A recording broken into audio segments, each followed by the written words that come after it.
साल था 1980। ये कहानी दिल्ली के जामिया कॉलेज में पढ़ने वाले उस लड़के की है जो दिल्ली के अस्पताल में खामोश खड़ा था और उसकी माँ उसके पिता को उठाने की वो आखिरी नाकामयाब कोशिश कर रही थी। उसके पिता का देहांत हो गया और उसने अपनी माँ को संभाला, लेकिन ऊपर वाला उसे और परखना चाह रहा था। कुछ साल बाद दिल्ली के उसी अस्पताल के आईसीयू में उसकी माँ अपनी आखिरी सांसें ले रही थी और देखते ही देखते उसने अपनी माँ को भी खो दिया। इतनी नाजुक उम्र में उस लड़के ने अपने माता पिता दोनों को खो दिया और फिर लड़का काम की तलाश में दिल्ली से मुंबई चला जाता है। ना कोई हुनर, ना कोई घर, ना कोई पहचान, लेकिन लड़के में लगन, मेहनत और एक ज़बरदस्त आत्मविश्वास के साथ साथ कुछ कर गुजर जाने का जज्बा कूट कूट कर भरा था। 90s का दौर था और उस लड़के ने मुंबई के बांद्रा स्टेशन पर एक स्टेशनरी शॉप पर अपनी पहली नौकरी 400 रुपये पर महीना ज्वाइन की।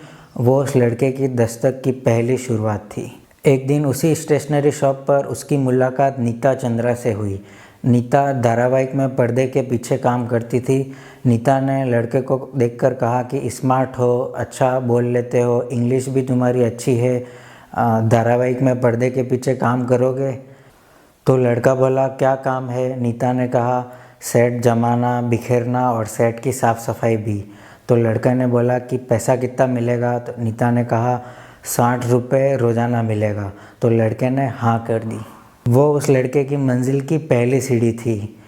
सेट पर काम करते करते धारावाहिक दिल दरिया में डायरेक्टर निधि चोपड़ा को एक नए कलाकार की तलाश थी। ऑडिशन चल रहा था। लड़के ने एक छोटा सा रोल पा लिया। वो उस लड़के की मंजिल की दूसरी सीढ़ी थी। धारावाहिक दिल दरिया में लड़के के काम की काफ़ी तारीफ हुई और फिर उस लड़के को एक दूसरे धारावाहिक में रोल मिल गया।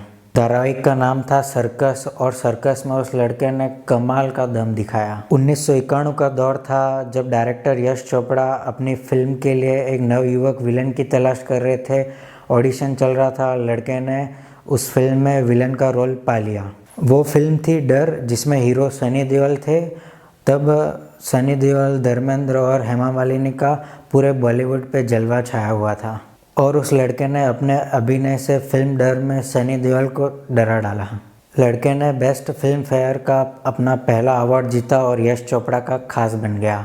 फिर उसके बाद लड़के ने अपनी पहली हीरो के किरदार वाली फिल्म दीवाना में काम किया और वहाँ से उसने ऐसा काम किया कि पूरे बॉलीवुड में अपनी एक जगह बना ली। वो दौर 1992 से 1995 का था जब पूरे बॉलीवुड में मिथुन चक्रवर्ती, अमिताभ बच्चन, धर्मेंद्र, सनी देओल और संजय दत्त की पूरे बॉलीवुड पे हुकूमत चलती थी।